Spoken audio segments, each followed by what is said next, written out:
County Chamber of Commerce says those benefits have not translated to a significant regional economic boost. It hasn't had that big of an impact on permanent things like, more restaurants, more hotels, but it has solidified those that are here. One reason for that, he says, is that Somerset was already a tourist destination, with state parks, ski resorts, and other attractions. The other reason, Eldham says, is that the Flight 93 Memorial is personal for so many here who witnessed the tragedy 20 years ago. There's a sense of nobody wants to exploit it. With new businesses that take advantage of the memorial's presence. In Somerset, I'm Novasafo for Marketplace. And the anchor city in that region's economy, Pittsburgh, will host a high-level meeting later this month that could define the U.S. economic relationship with Europe for years to come. It's big picture stuff. Technology standards, making supply chains more secure, sustainable technology, and the rules for data and privacy. This U.S.-EU Trade and Technology Council will begin meetings September 29th. I'm David Brancaccio, Marketplace Morning Report. From APM, American Public Media. Wayne Hogan of the Terrell Hogan Law Firm. I'm Wayne Hogan. It's the #1 killer of teens. One text or call can wreck it all. Let's put an end to distracted driving. Learn more at waynehogan.law. Baptist Health is a proud sponsor of First Coast Connect with Melissa Ross. Tune in to WJCT News 89.9 Monday through Friday at 9 a.m. and 8 p.m. North Florida TPO, proud sponsor of WJCT's First Coast Connect, bringing to the community innovation in transportation planning, commuter services, clean fuels, and intelligent transportation systems. More at northfloridatpo.com. This is WJCT News 89.9 Jacksonville. Ahead in the next 5 minutes, live local news for the First Coast from the WJCT News team.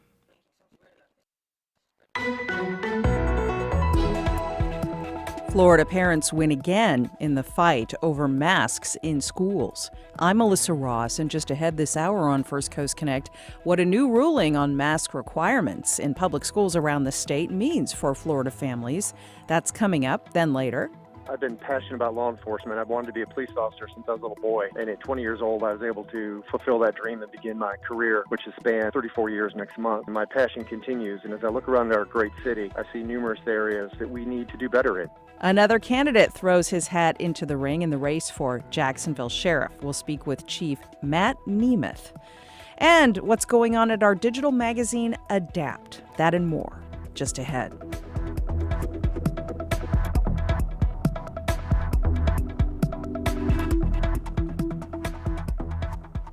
After the day's news.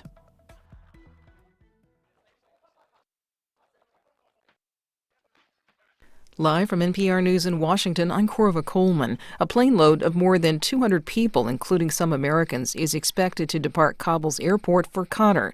As NPR's Jackie Northam reports, this will be the first international flight to leave Afghanistan since the U.S. withdrew at the end of August. The passengers will be on a Qatar Airways flight that brought in humanitarian and emergency aid. Qatar has been instrumental in organizing the flight and other logistics to help get people stranded in Afghanistan out of the country.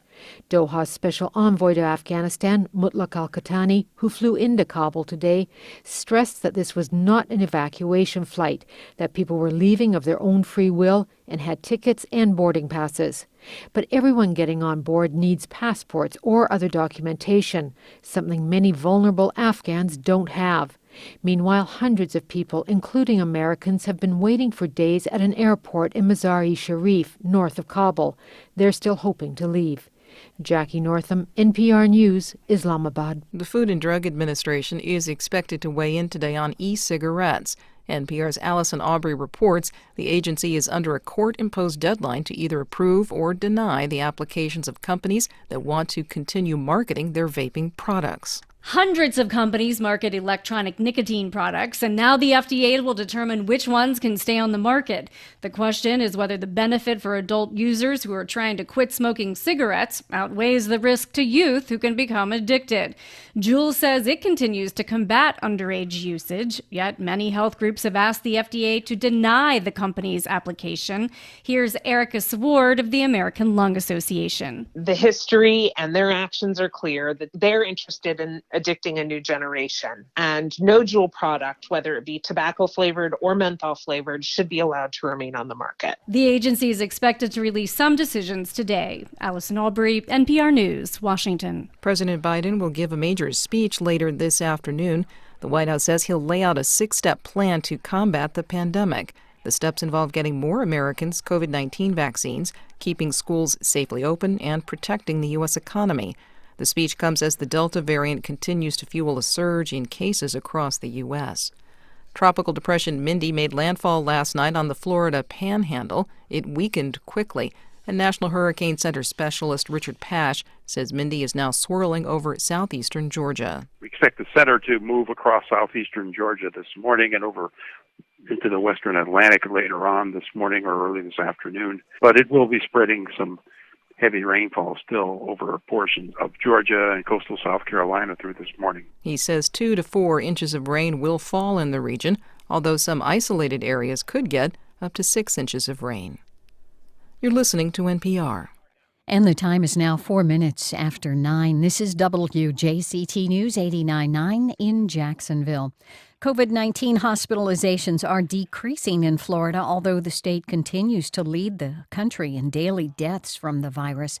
New data from the Florida Hospital Association show that hospitalizations fell 12% in the last 7 days and more than 20% in the last 2 weeks. More than 13,000 Floridians remain hospitalized with COVID. As one of the biggest Confederate monuments in the country was taken down in Richmond, Virginia yesterday, local advocates are calling on Mayor Lenny Curry to keep his word and get rid of the monuments honoring the Confederacy in Jacksonville.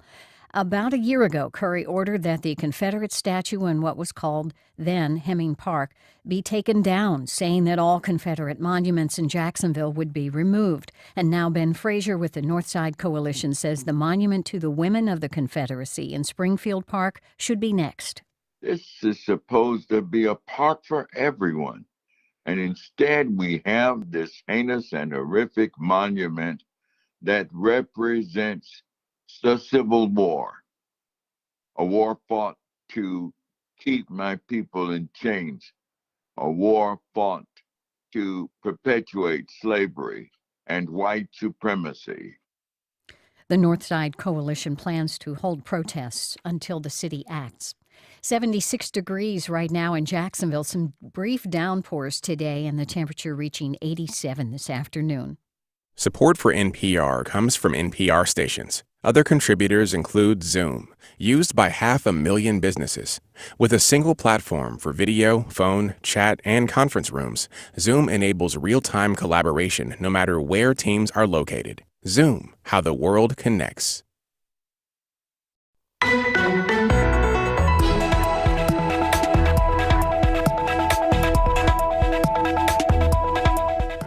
Another victory for Florida parents in the fight over masks in schools. Good morning. We're live from Studio 5. I'm Melissa Ross.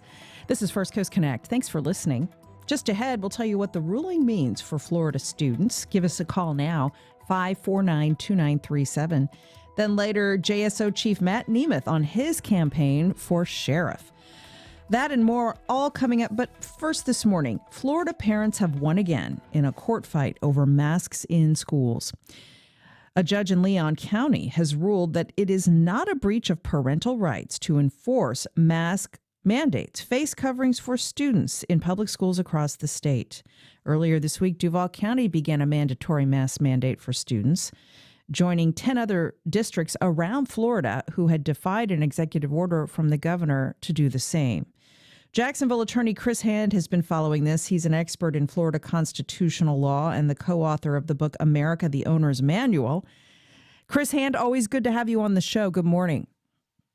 Good morning, Melissa. Great to talk to you as always. And as we talk about this ruling, we want your calls, folks. 549-2937. Give us a call. Already getting lots of tweets. Send those to @MelissaInJax. Emails go to firstcoastconnect@wjct.org. Our Facebook page, as always, is open. So let's talk about this. There has been a lot of legal wrangling back and forth, Chris. So without getting too much into the weeds, what this means right now is that this latest ruling from the judge in Leon County is in favor of the parents. Can you explain the implications of this to our listeners? Well, that's right, Melissa. And it means that the 13 Florida school districts, which have implemented universal masking policies, and as you point out, the Duval County Public Schools is one of those, can continue with those efforts. Just to give a quick review, it was back on August the 27th that Judge John Cooper of the Second Judicial Circuit Court, which is in Leon County, Florida, ruled that the governor's executive order and the rules resulting from that, which banned in a blanket way universal masking policies, that those were not authorized by the law. He enjoined the state of Florida from enforcing those rules because he says, again, that didn't have authority under the law and specifically under what's called the Parents' Bill of Rights. That judgment became a written order on September the 2nd. And that very same day, the state of Florida filed a notice of appeal with the First District Court of Appeal here in Florida. And Melissa, the way the law works in Florida, if there is a judgment against a governmental entity and it is then appealed, there's an automatic stay of that ruling while the case is under appeal. But there's a right to try and lift that automatic stay. And that's exactly what the attorneys representing the parents in this case did. They went back to Judge Cooper, sought to lift the stay of that order. He granted that yesterday in a ruling he issued. So as of now, as the state appeals that order, Judge Cooper's order remains in effect until such time as the appellate court says otherwise, and Florida school districts like Duval County can continue with their policy without fear of enforcement action by the state. 549-2937. This ruling was closely watched, Chris, by parents across the state. Several days ago, we learned a high school student in St. Johns County died of complications from COVID-19 a week or two after school began in that district where there is no mask mandate. What about the appeal? The governor's office believes that once this gets to the appellate level, that this ruling will be reversed and the governor will win on appeal. Melissa, it's just too soon to say what the First District Court of Appeal will do. It'll have two issues before it. One will be the underlying ruling, the one that says that the state of Florida was not authorized to, try to impose this blanket ban on universal masking policies.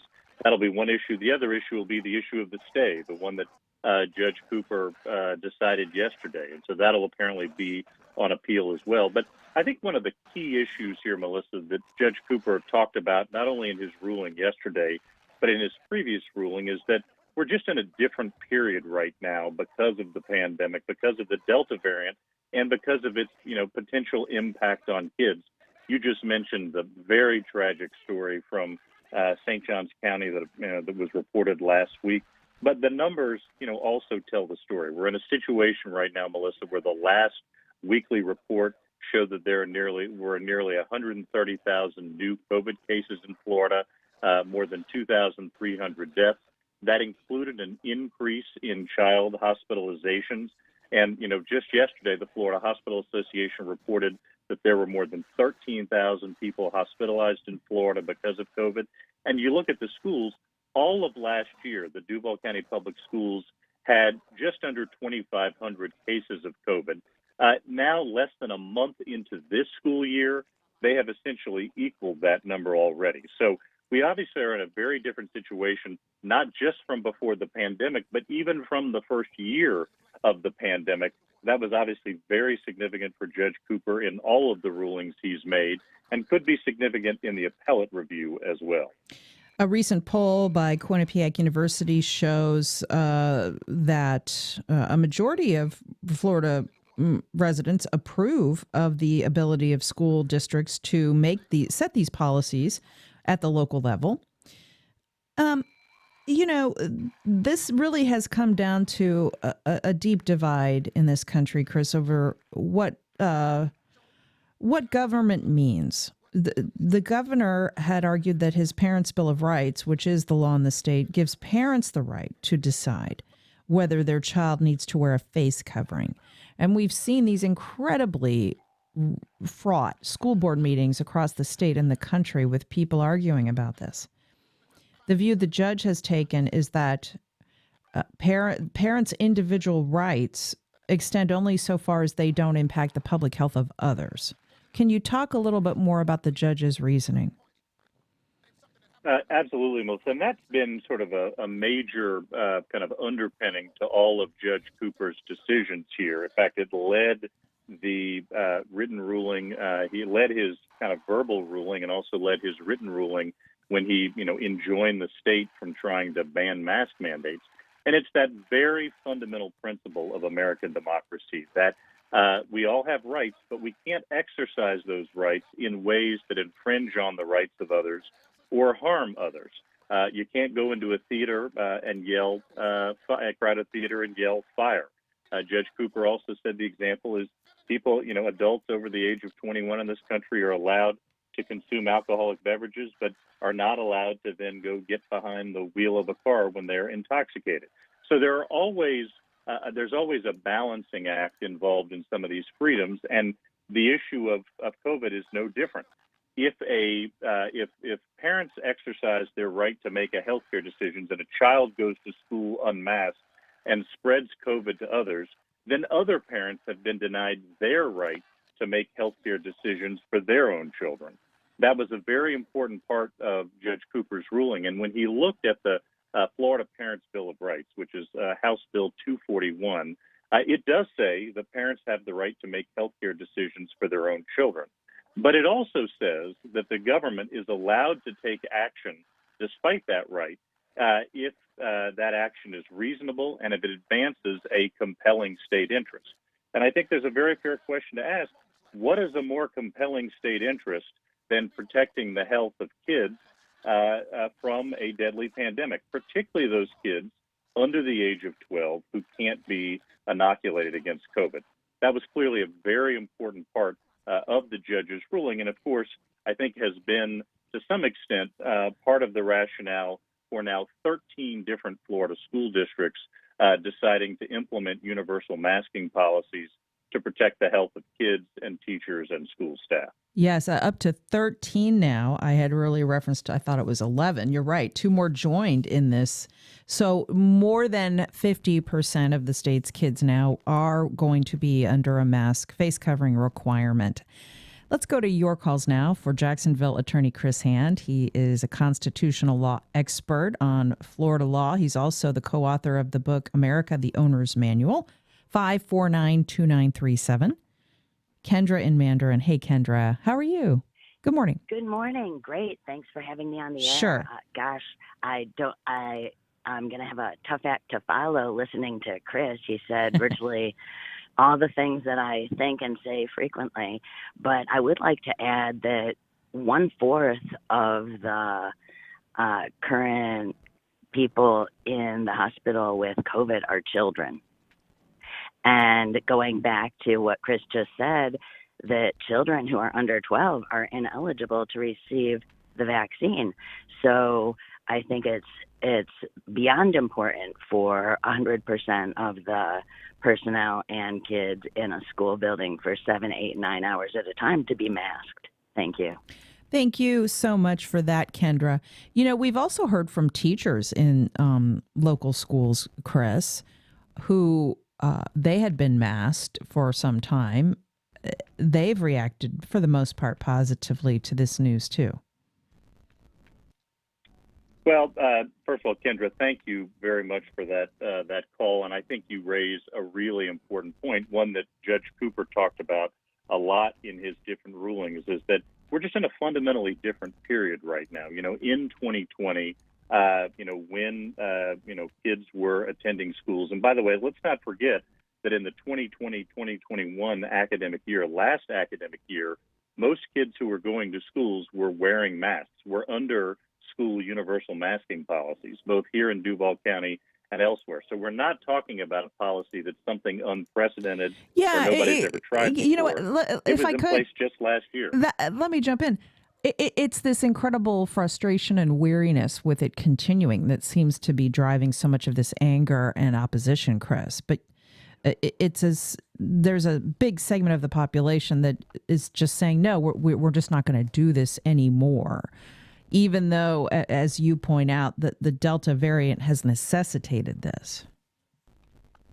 Well, and I think Kendra made a very good point. The Delta variant is different when it comes to children. I mean, there was the original version of COVID and the Alpha variant and others seem to have a lesser impact on children.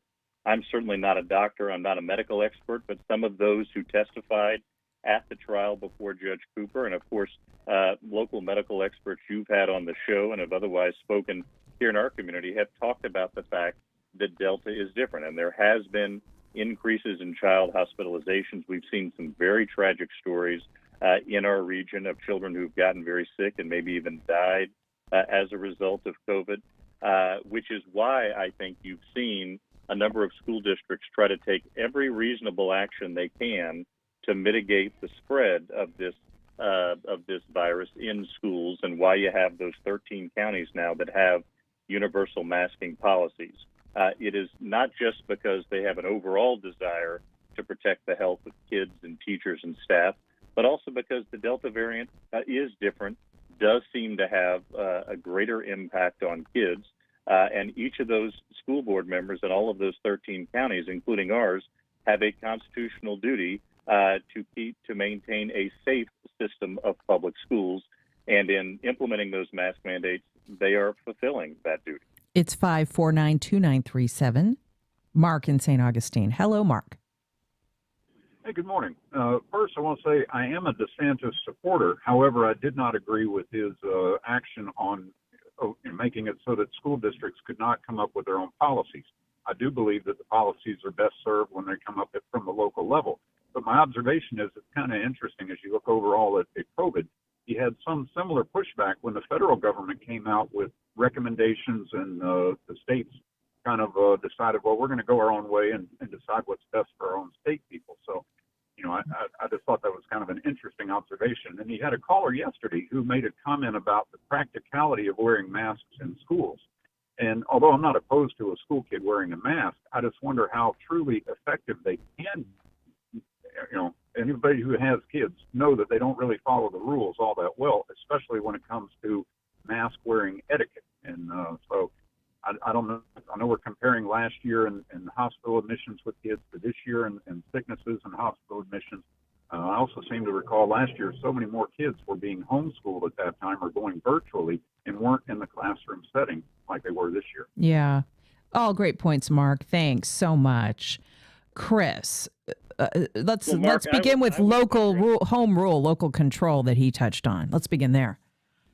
Sure. Well, I think that's an important point. Number one, just to remember that under the Florida Constitution, not only is there an obligation to provide a safe system of public schools, but local school boards have the constitutional authority to operate, control, and supervise the public schools in their districts. So that's what those 13 districts are doing when they implement universal masking policies. Mark also touched on the federal government role. I mean, as it relates to education, the federal government does have a very significant role. It provides about 10% of the total education revenue in this country, which is why you've seen the U.S. Department of Education pledge to support local school districts in Florida, where the state does try to take away some of their funding as a result of their universal masking policies. Mark also asked about compliance in schools. And, that'd be a question for example, the Duval County Public Schools or the St. Johns County Public Schools as to what their compliance is. I will tell you, I'm the parent of two children in the Duval County Public Schools who regularly either drops off or picks up my children each day.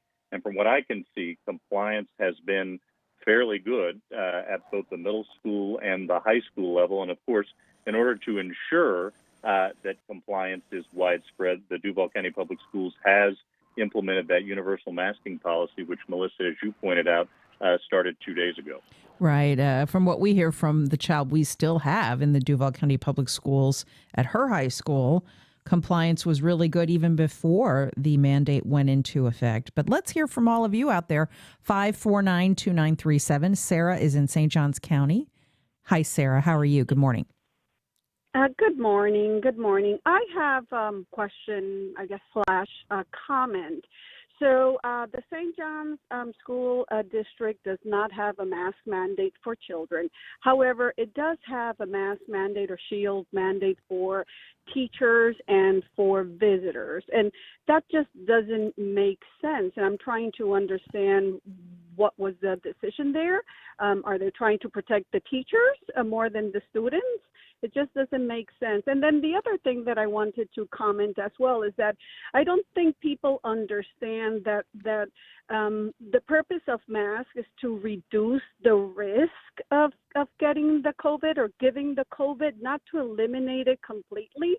So when I hear people say, oh, masks don't work, well, that's not the entire purpose, right? The purpose is to reduce the risk, same as distance and other measures that we need to take in order to reduce the risk. Yeah.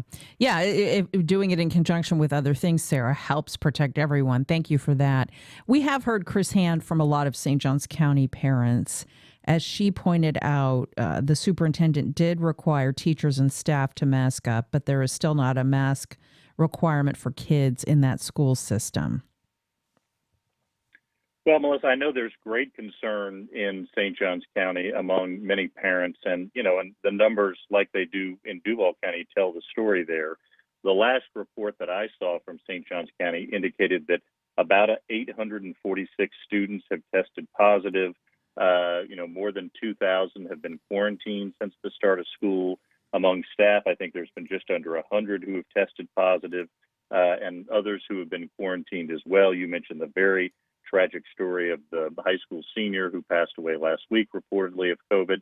And, I think there is great concern in that school system.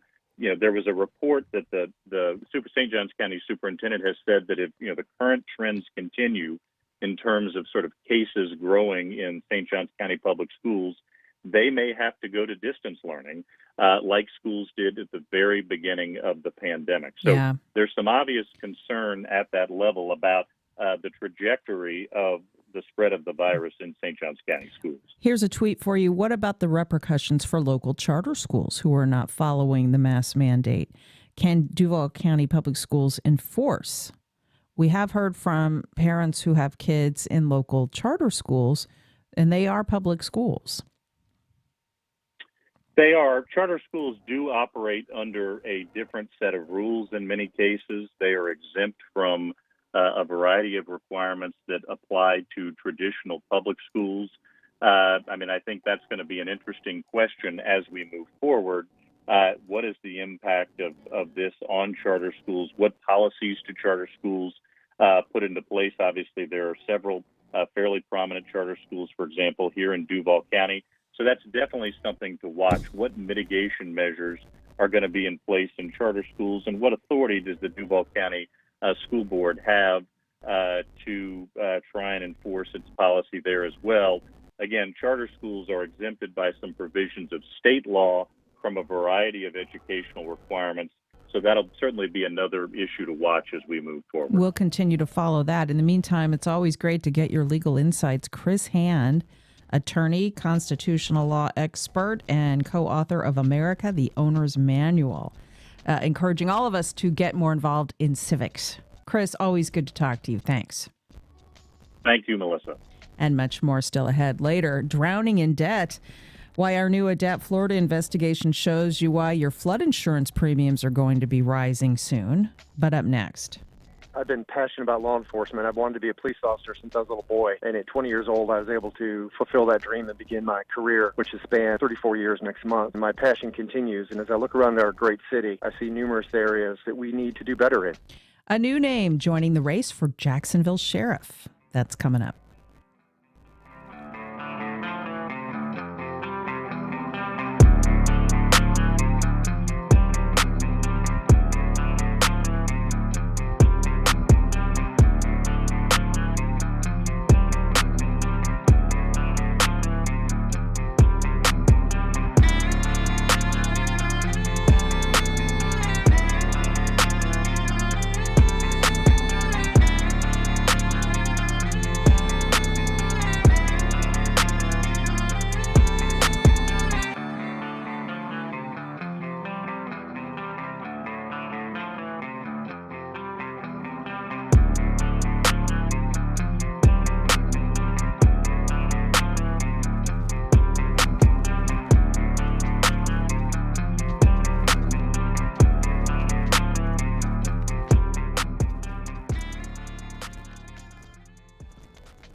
Well, Chief Matt Nemeth is the latest candidate to throw his hat in the ring to join a growing field running for Jacksonville Sheriff. That election will be held in 2023.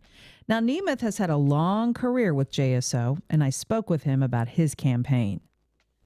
So the campaigns for sheriff are getting really interesting. You're the third candidate to throw your hat in the ring to replace Sheriff Mike Williams and the first Republican. Tell us a little bit more about why you decided to run for the position. Melissa, I can share with you that I've been passionate about law enforcement. I've wanted to be a police officer since I was a little boy. And at 20 years old, I was able to fulfill that dream and begin my career, which has spanned 34 years next month. And my passion continues. And as I look around our great city, I see numerous areas, and speaking to our citizens in all the four corners of our city, I hear from them the areas that we need to do better in. And so it's very apparent. I've done a deep dive on some of the challenges internally and some of the areas that we can improve for moving forward. And I'm excited about taking on that challenge. Now, when you say you've done a deep dive, what do you think are the biggest challenges facing the JSO in Jacksonville? What would you change? Well, externally, as you talk to folks, obviously crime is on many people's minds, even if it doesn't impact them directly, because that's what you see on TV quite often and you hear about. So that's certainly a challenge that we have ideas to get our head wrapped around and make a difference in our community. Anybody that driving through Jacksonville knows that we have some concerns on the roadways, big concerns. We lose twice as many folks in traffic deaths as we do in homicides the last couple of years, and that's something I intend to change. And then as folks move through, it used to be centralized more downtown, but as folks move pretty much around any of our roadways around Jacksonville now, we see the homelessness issue is becoming more and more of a challenge, and how we address that and how we fix that instead of kicking that can down the road is another big one that people express concern about. Let's talk about crime first off. You do not support calls to reduce the budget for JSO. What about reforming the way JSO interacts with the community? Certainly, police all over the country have gotten an earful about that over the last year or so.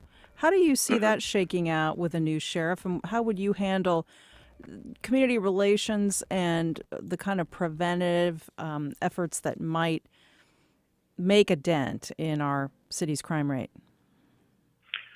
Well, Melissa, it's a fact that you don't build relationships during a crisis. And the very nature of police work, we're going to experience crises in our city, going to domestic calls, going to the many different volatile calls that police officers go to.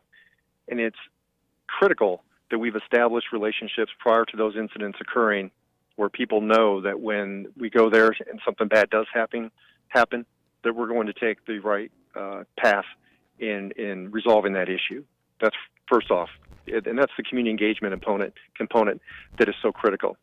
But when we talk about the concept of reform, there are things that both sides, if you will, the more liberal and more conservative side of governance do agree on, and one of those is how police respond to mental health calls. And sadly, for many years, Jacksonville has been one of, if not the largest, mental health providers, and that's the Jacksonville Sheriff's Office. And that's probably not in anyone's best interest that continues. So we have to look at, this is a much bigger picture than JSO, but while we're addressing the bigger issue, how we respond to the mental health crisis calls that we do get is important. And I was integral in bringing a program back to Jacksonville that we've implemented, and if elected, I would expand that program that has had, I've actually seen it work, has had significant impact in de-escalating incidents in which officers are having to, through being called to different scenes, interact with folks that are clearly in some type of mental health crisis. So that's one. And then another one is the idea of training. I think both sides of the aisle would agree that you can't train enough. The more training, the better the outcomes are likely to be. And so, once again, when I was a zone commander, I had recognized that need, and I recruited a training sergeant to my zone.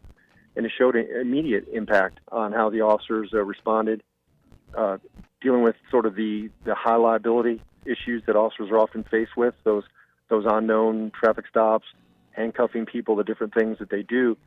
And the more you increase an officer's confidence, the more likely less likely they are to overreact during a crisis incident. So those are just two areas that are I'm definitely looking at, and that will have a big impact on our community. You are running in a nonpartisan fashion. Officially, this is a nonpartisan race, right? But people are tribal. That's certainly a factor in any contest like this. You're the first Republican and the first white candidate to file for sheriff. As of right now, there are 2 Democrats who are also African Americans running, Assistant Chief Lakeisha Burton and another JSO veteran, Wayne Clark Sr. So what about this in the context of all of the issues that have roiled law enforcement around the country for years now, and how that's tied up with race? How do you plan to address that in your campaign? The very idea that some of these races are run as partisan races, even if they're not officially, is unfortunate because it immediately puts people in their corners, and they have this idea that a particular letter does not agree with a particular ideology or is not concerned about a particular issue. And JFK really said it best. He said, I'm not looking for the Republican answer. I'm not looking for the Democratic answer. I'm looking for the correct answer. And that's where I stand, is I don't care what side of town you live on. I don't care what your political philosophy is. I'm concerned about the issues and the challenges that our city faces as a whole. And whether I go across the city and talk to everybody, I'm concerned with every single person's concerns, not just one pocket, not just one part of our city, but the city as a whole. How would you deal with activist groups that have been increasingly vocal in recent years about police-involved shootings, about controversies that have afflicted JSO like so many other law enforcement agencies? Now, one thing you mentioned a minute ago was more de-escalation training for officers. You mentioned beefing up a program that allows them to respond to mental health situations. What else, in your view, do you think could be done to better restore trust in the community, between communities that are crying out for a better relationship with the police? How would you, in more detail, how would you address that? I often take issue with the fact that there's a misnomer out there that there is a significant lack of trust in the police, and that the officers who are doing the job out there day in and day out don't have very deep and meaningful relationships with the public that they serve, because that's the case. And too often you see certain groups that get the attention of the media and are standing on a certain position related to police-citizen relationships. But I can tell you firsthand, I walk through all the streets across the city, Melissa, and whether they're African American, Hispanic, or any other minority that we enjoy in our city, I get a nod, I get a hello, I get a smile. And so I believe that the idea that there's this great gulf between the two sides, if you will, the way some people try to portray it, I believe that's disingenuous. We have a very strong relationship, but we can always do better. And the first thing with any issue that people have is dialogue, being able to sit down and talk about what the concerns are. And I'm a big believer that you bring facts to the table. So many of these issues that you've talked about already are so emotionally driven that some people have a real challenge sitting down and really looking at facts. And the facts are that when we have big issues in our city, whether it be a police shooting or other issues that cause folks concern, we deal with them. We deal with them head on, and we deal with them correctly. We don't try to sweep it under the rug. And certainly in my administration moving forward, I'm going to increase that idea and that truth that when we have any type of issue like this with our citizens, that we're going to deal with it head on, we're going to communicate with them. And once again, like I said, the idea of building relationships before the crisis occurs, that's a critical component to that. Yeah. A report came out the other day, the city's Safer Together initiative, looking at the relationship between law enforcement and people of color, that was facilitated through the Jacksonville City Council and some other players. And I'm curious to get your thoughts about that. For example, the report praised the use of JSO's community substations in building the kind of relationships you're talking about. but it urged police to do more, build more community partnerships and a citizen review board for controversial incidents. What's your reaction to those findings? Well, I'll tell you and your listeners, I'm opposed to citizen review boards, and it's for this reason. First and foremost, the sheriff is a constitutionally appointed officer. And what that means is simply that the electorate, whoever they put into that office, are charging them with responsibility of protecting them and handling the oversight that goes along with that protection. That's first and foremost. But folks that are not familiar with the process, internal process with the sheriff's office, officers, when they do get in trouble, and particularly if the sheriff says this person can be terminated, they have rights that go through a very transparent process, and one of those is the Civil Service Board.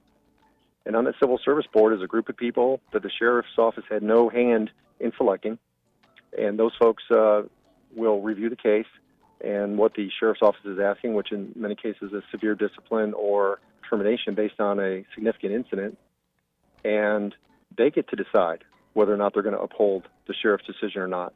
And I can tell you, in all the years that I pulled research, not a single time did that board come back as a civilian review board and say, Sheriff, you weren't asking for enough. And so should I be elected as the next sheriff, I'm going to continue to push for transparency in that way, but certainly not through delegating my responsibility as sheriff to civilians who have not been trained and don't have the ability to, 34 years of knowing the policy and the procedures and the practices by which we abide. And that's a critical component. You can't just go in there and go based on your feelings, I'm going to make a decision, but rather you need to do it based on a process that's fair to everybody. Well, the election is a couple of years away, but it's good to talk to candidates like you early on in the process because we will be following it. Chief Matt Nemeth, now running for Jacksonville Sheriff. Thanks so much for being with us. Melissa, it was a pleasure. Have a wonderful day.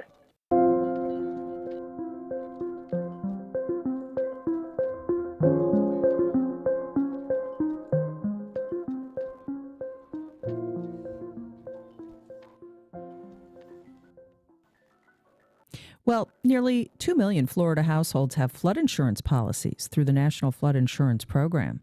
But most of them will likely see their rates rise because Congress is facing a deadline at the end of this month to reauthorize a program that is drowning in debt.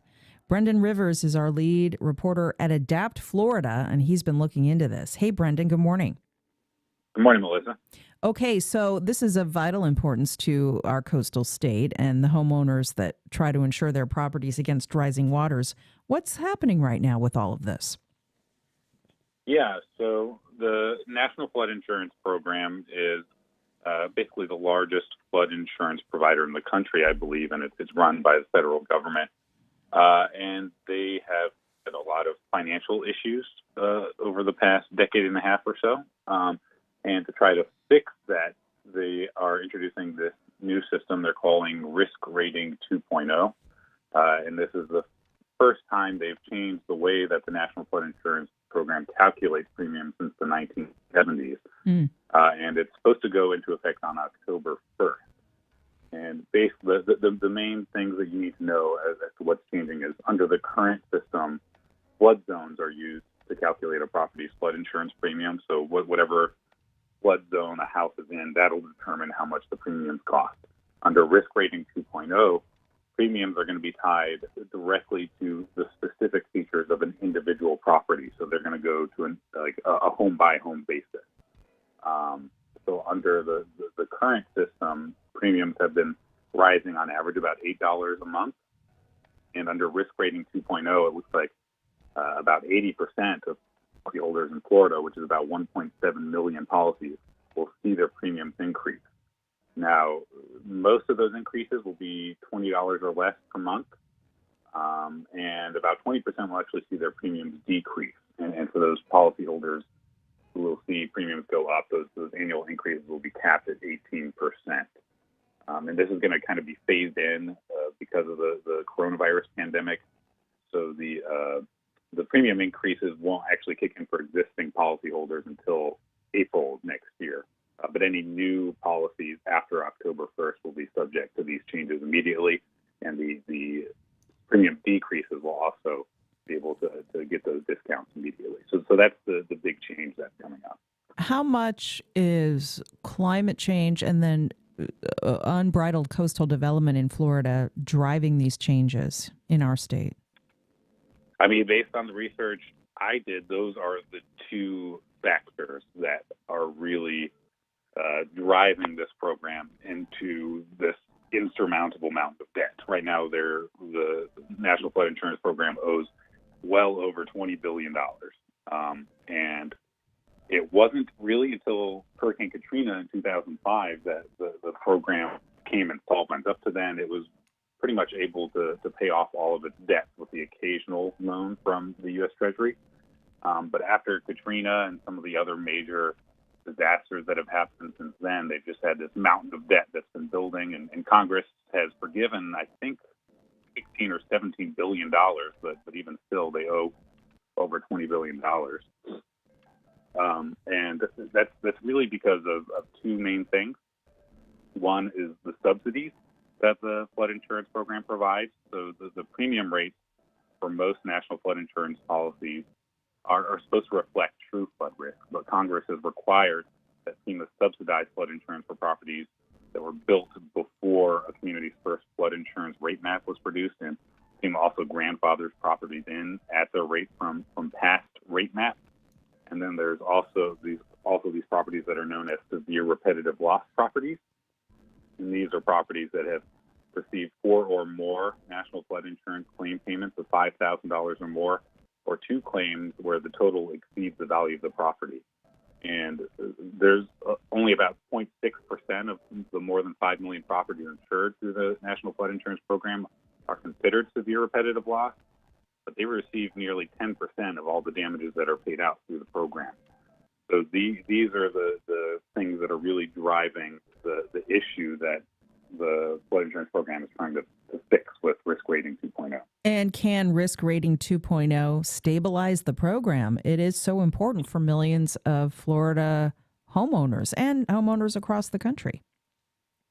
Yeah, I mean, FEMA definitely thinks this will help fix the program, and I think a lot of people agree. There's been people calling for changes to the National Flood Insurance Program for a long time, and the change that they've mainly been asking for is for premiums to more accurately reflect risk, which is exactly what Risk Rating 2.0 is going to do.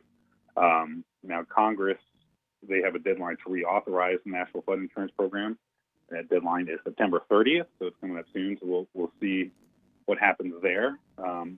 Up to this point, they usually just kind of do this temporary reauthorization, and they have to keep reauthorizing it like every year or so. But I think most people think if this Risk Rating 2.0 system is allowed to go into effect, it will help the program climb out of this debt. But people are worried it might not actually happen. Congress has gotten in the way of changes to the National Flood Insurance Program before. And basically what it boils down to is research kind of shows that elected leaders aren't really great at supporting preventative measures. And when you're talking about flood insurance, one of the big features of the National Flood Insurance Program is it's designed to disincentivize development in flood zones, in areas that are at risk of flooding, but that hasn't really played out. Certainly not in Florida. Right. Let's get a quick call in for Brendan Rivers, our lead reporter at Adapt Florida. Oh, actually, we cannot take that call because we're almost out of time. But I do encourage everyone to go to adaptflorida.org. adaptflorida.org. Read about changes to the National Flood Insurance Program. And Brendan, you did interview individual homeowners in Jacksonville who have been following this really closely, people that live along creeks and along the St. Johns River and have to buy flood insurance. Yeah, this is required for a lot of homeowners in our city and around the state. So this is a big deal. So if you have a flood insurance policy, I definitely recommend reading this story so you know what the problems with the program are and so you know what to expect next month. There's also a widget at Adapt where people can enter their property and then connect to another website, Flood IQ, right? And find out just how much risk they are at for flooding. Yeah, and I think that's something that everybody should do when they're looking for a new home or even just a new rental, because we live in Florida. Flooding is going to happen, so it's definitely in your best interest to find a home that is at lower risk of flooding. Absolutely right. Check it out, everybody, at adaptflorida.org, our digital magazine covering the impacts of a warming world and rising waters here in Florida. Lead reporter Brendan Rivers with us. Thanks, Brendan. Thanks. And just one quick shout out, please sign up for the Adapt newsletter as well when you're on the site. We're sending that every month with a new story. Yes, sign up, folks, because the list is getting bigger all the time. So many Florida residents want updated information on this. Again, adaptflorida.org. And in a moment, how you can check out Prati Italia's first ever wine dinner and meet 2 local authors at the same time. That's next.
Ascension St. Vincent's. CARE is listening and delivering personalized plans from a team of specialists dedicated to providing the latest technology and treatment at every step.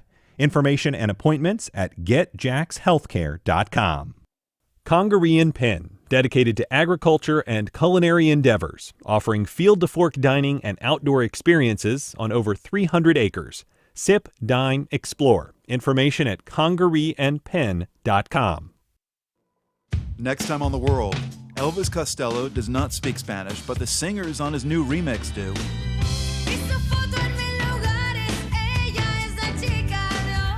Spanish is the other language in which rock and roll sounds great. Elvis Costello's classic album, This Year's Model, becomes a new recording, Spanish Model. Crossing decades, crossing cultures on The World. This afternoon at 3, here on WJCT News 89.9. I'm Robin Young. Among the many 9/11 heroes, the man in the red bandana, a 24-year-old equities trader who helped people out of the World Trade Tower, his body found with the firefighters. His mom knew he always wanted to be. He was doing, what he was meant to do that day as a first responder. So he was there to save lives. Next time, Here and Now. Today at 2 on WJCT News 89.9. Wally in Staten Island grew up under the shadow of 9/11, one of many American Muslims who faced hostility and mistrust. The attacks and their fallout left a lasting mark on him and his friends. Many of them shaved their beards and stopped wearing Islamic garb. We'll hear more from Muslim Americans about the efforts they've made to forge a path ahead 20 years on from 9/11. Next time on 1A. Today, starting at 10 on WJCT News 89.9. Welcome back. Well, Prati Italia at the St. John's Town Center is hosting its first ever wine dinner later this month, and 2 local authors will be on hand. We're pleased to welcome both Jeffrey Spears and Kara Joseph on the line to give us a tasty preview. Hey, guys. Good morning. Good morning, Melissa. Good morning. Thank you. All right. So good to have you both on the show. You're teaming up with Chef Tom Gray at Prati Italia, building a menu for the evening and a wine dinner around your 2 books. Kara, let's begin with you. What can people expect at this evening? Absolutely, yes. So we're very excited to kind of combine the creative efforts of all 3 of us, right? So Chef Tom Gray giving this just absolutely, indulgent, in-depth, beautiful menu. And then it's really intertwined with Jeffrey's book. So I love that element of it. And my side is all about the wine. So my book obviously focuses on wine, my stories, my personal journey, and education. So we're keeping all of the wines blind. So I don't know, have you ever blind tasted, Melissa? Nope. I've always had my eyes wide open when I'm enjoying wine, which is one of my favorite things. But this sounds love that. So sounds interesting. So the beautiful part about a blind wine tasting, it just means you don't know what's in the glass. Yeah. So I'm going to be able to really guide you through the wine and then, tastefully and, in-depthly pair it with all of the courses. So it's really an immersive experience of food, wine, and storytelling. How cool. And Jeff, people will have an incredible menu to enjoy along with getting to know you and your book, My Life in Gluttony, your travels around the world enjoying delicious food. Yeah, I mean, the thing that all three of us share is we've had this adventure. Now, Kara's adventure is with wine. Tom and I share an adventure in food and food preparation and the variety of ingredients and the esoteric experiences that can be had. So when Tom presents his dishes, I'll talk about some of his influences, some of his adventures. I'll talk about some of mine. Tom isn't serving char-grilled mouse, but I think that ranks as probably my top exotic experience, in my travels. Many of the places I go to really aren't on people's travel agenda. They are considered some of the poorest economies in the world. And so the things I encounter in some of those places are very different than when you're going to, the more popular European or South American destinations.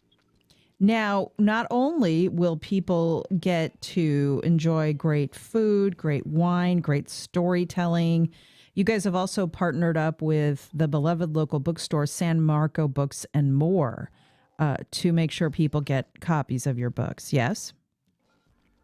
Absolutely. I think it's important to support local business. And, we're telling Jacksonville-based stories. What better partnership than having a Jacksonville-based bookseller? Now, Kara, let's talk about COVID protocols for this dinner, because, of course, everybody is tired of staying home. They do want to go out to eat. And there aren't a lot of tickets left for this, by the way. But you want to do it safely? Absolutely. Yeah. So there are 8 tickets left. So that's the number we have this morning, 8 left. And we are keeping it extremely safe and extremely thoughtful in how we're presenting wine, food, spacing. Everything is, as you can imagine, with, Chef Tom Gray, thought out, methodical. So there will be a lot of emphasis on safety. So there's no need to be concerned there. This is coming up Tuesday, September 21st at Prati Italia, kicking off at 5:30 p.m. with some bubbles and bites, a reception and a book signing, and then a seated 4-course meal, 6:30 p.m. with blind wine pairings. This menu looks incredible. And, of course, you must be 21 or older to attend. Guys, I'm hearing there aren't a lot of tickets left. People need to move fast. Yeah, absolutely. Tom's got a tremendous draw. I think, some of Kara's followers and some of mine also like the idea of this synergy that the three of us are going to be playing off of. So, the tickets have been going very quickly. We're quite pleased to know that we have such an excited and enthusiastic audience that's going to be attending. Get your tickets now for the wine dinner at Prati Italia. Info and tickets at pratiitalia.com. It's going to be a very interesting evening with Chef Tom Gray and authors Kara Joseph and Jeffrey Spear. Check it out, everybody, and happy eating and drinking. Sounds delicious, guys. Have fun. Thank you. Thanks so much. And thanks for listening. Thanks also to senior producer Heather Schatz. Our directors are Isabella De Silva and Josh Torres.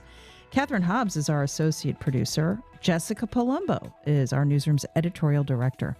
Keep your emails coming. Feedback goes to firstcoastconnect@wjct.org. And if you missed any part of today's show, catch our podcast up later today on all platforms, including the WJCT app. I'm Melissa Ross.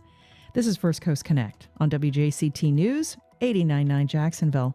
We'll be right back here again at 9 a.m. tomorrow for our Friday Media Roundtable. Stay safe out there as a little bit of weather is blowing through today.